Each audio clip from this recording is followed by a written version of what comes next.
कि जिस तरह से आप देखिए कि पहाड़ियों को भी अब रिजर्वेशन मिली है जो गुजरों को भी मिली थी, तो आपको क्या लगता है एज ए गुजर होने के नाते, एज ए कम्युनिटी का नुमाइंदा होने के नाते, फॉर्मर सरपंच होने के नाते, कि उन्हें वो रिजर्वेशन मिलनी चाहिए थी या नहीं मिलनी चाहिए थी? ये बिल्कुल हमें खुशी है इस बात की। हमारे जो गुजर बकरवाल का जो एसटी का हिस्सा है, हमारे उस हिस्सा के साथ जो ना छेड़छाड़ की जाए, तो जो उनको ST 2 दिया गया है, हमें खुशी है उस चीज़ की। ये बता दूं कि बहुत ज़्यादा खुशी है।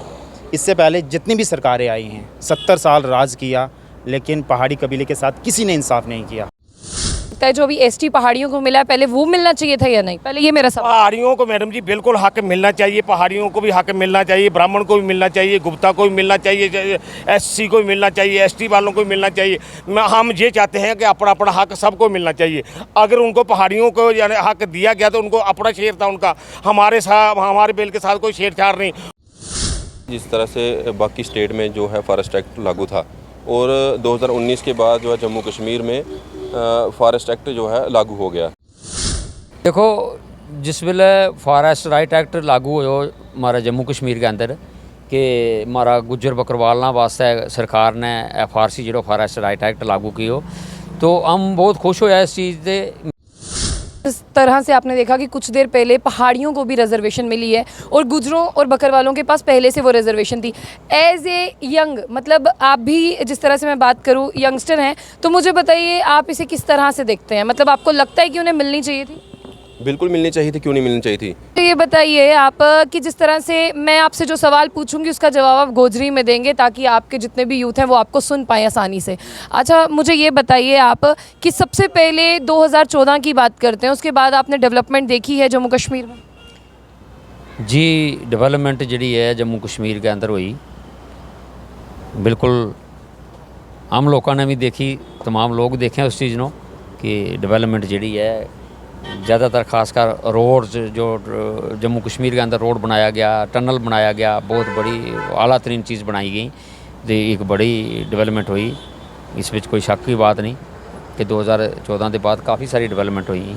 अच्छा, मुझे ये बताइए आप कि फॉरेस्ट राइट एक्ट की बात करती हूँ। सबसे पहले आप एक सरपंच हैं, आप उस कमेटी के मेंबर भी हैं। मुझे ये बताइए कि 2006 की अगर मैं बात करूँ, वो सारी जगहों पे इम्प्लीमेंट था जम्मू कश्मीर को छोड़ के, लेकिन जब जम्मू कश्मीर स्टेट से UT बनता है तब यहाँ पर भी जो है वो लागू होता है फॉरेस्ट राइट एक्ट। लेकिन आप अब जम्मू कश्मीर में किस तरह से देखते हैं कि UT बनने के बाद फ़ायदा हुआ, स्टेट में फ़ायदा नहीं था? देखो, जिस वेले फॉरेस्ट राइट एक्ट लागू हो हमारा जम्मू कश्मीर के अंदर कि हमारा गुजर बकरवाल वास्ते सरकार ने FRC जो फॉरेस्ट राइट एक्ट लागू की हो, तो हम बहुत खुश होया इस चीज़ से। मैं बाज़ाब्ता इस कमेटी को मेंबर हाँ, फॉरेस्ट राइट एक्ट कमेटी जी पंचायत बाइज हर जगह पंचायत में कमेटी बनी हुई है, मैं भी उस कमेटी को मेंबर हाँ।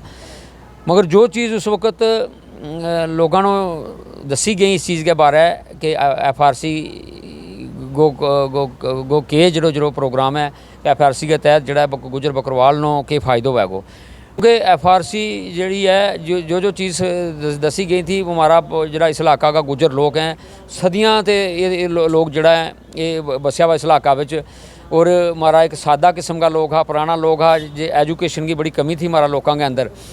तो और दूसरी जी कौम थी जे बड़ी होशियार कौम थी, उनका पढ़िया लिखा लोग हा, उनका नुमाइंदा था, उन लोगों की ज़मीन रेगुलाइज हो गई। हमारी गुजर कौम जी है या सादी और इसके वजह एजुकेशन की कमी थी, तो हमारा नुमाइंदा नहीं था जड़ा बेहतरीन हमारी गल अगे पहुँचाने वाला। तो हमारा बहुत सारा जम्मू के अंदर भी, बहुत सारा कश्मीर के अंदर भी ऐसा इलाका है कि गुजरां का जड़ा भी उस तरह की ज़मीन पई हुई है, मगर काबज हम 100 साल गए, मगर हमारी ज़मीन जी रेगुलाइज नहीं हुई। इस तरह से आप देखिए कि पहाड़ियों को भी अब रिजर्वेशन मिली है जो गुजरों को भी मिली थी, तो आपको क्या लगता है एज ए गुजर होने के नाते, एज ए कम्युनिटी का नुमाइंदा होने के नाते, फॉर्मर सरपंच होने के नाते, कि उन्हें वो रिजर्वेशन मिलनी चाहिए थी या नहीं मिलनी चाहिए थी? ये बिल्कुल हमें खुशी है इस बात की। हमारे जो गुजर बकरवाल का जो ST का हिस्सा है, हमारे उस हिस्सा के साथ जो ना छेड़छाड़ की जाए, तो जो उनको ST 2 दिया गया है, हमें खुशी है उस चीज़ की कि जो पहाड़ियों को ST 2 दिया गया, हम खुश हैं इस चीज़ से। हमें इस चीज़ से नाराज़ नहीं है। तो हमने 70 साल था पहले जो NC कांग्रेस और PDP ने हमारे साथ जो इंसाफ नहीं किया, हमें दबा कर रखा था, हमें इकट्ठा करते थे, तालियां बजवाते थे, जब भी ये इलेक्शन होता था तो आते थे बड़े बड़े बन कर के, आप हमारे भाई हो। बाद में हमें कोई पूछता नहीं था। बीजेपी ने मैडम जी एक ऐसा इंसाफ दिया गुजर बकरवाल को कि सालों के बाद हमें इंसाफ मिला। आपने देखा होगा कि राज्यसभा का मेंबर बनाकर गुलाम अली खटाना साहब को अंधेर पार्लियामेंट हाउस पहुँचाया। ये इतिहास है कि 70 साल में पीडीपी एनसी कांग्रेस ने कोई भी बंदा हमारा नुमाइंदा नहीं आपने देखा होगा। बाकी ये होगा कि 9 सीटें हमारे लिए रिज़र्व की, ये तो असम्बली की सीटें, और 38 सीटें डीडीसी की रिज़र्व की, और ये फॉरेस्ट एक्ट जो है इसको इम्प्लीमेंट किया, जो हमारी एक दरीना मांग थी। हमारी बहुत पुरानी एक डिमांड थी कि हमारे जम्मू कश्मीर के अंदर फॉरेस्ट एक्ट जैसे उत्तराखंड में है यानी ऐसे किया जाए। वो भी एनसी और पीडीपी ने नहीं किया, और बीजेपी की सरकार आई थी, इन्होंने किया। क्या लगता है जो अभी एसटी पहाड़ियों को मिला है, पहले वो मिलना चाहिए था या नहीं? पहले ये मेरा सवाल। पहाड़ियों को मैडम जी बिल्कुल हक मिलना चाहिए, पहाड़ियों को भी हक मिलना चाहिए, ब्राह्मण को भी मिलना चाहिए, गुप्ता को भी मिलना चाहिए, एससी को भी मिलना चाहिए, एसटी वालों को भी मिलना चाहिए। हम ये चाहते हैं कि अपना अपना हक सबको मिलना चाहिए। अगर उनको पहाड़ियों को यानी हक दिया गया तो उनको अपना शेर था उनका, हमारे बिल के साथ कोई छेड़छाड़ नहीं।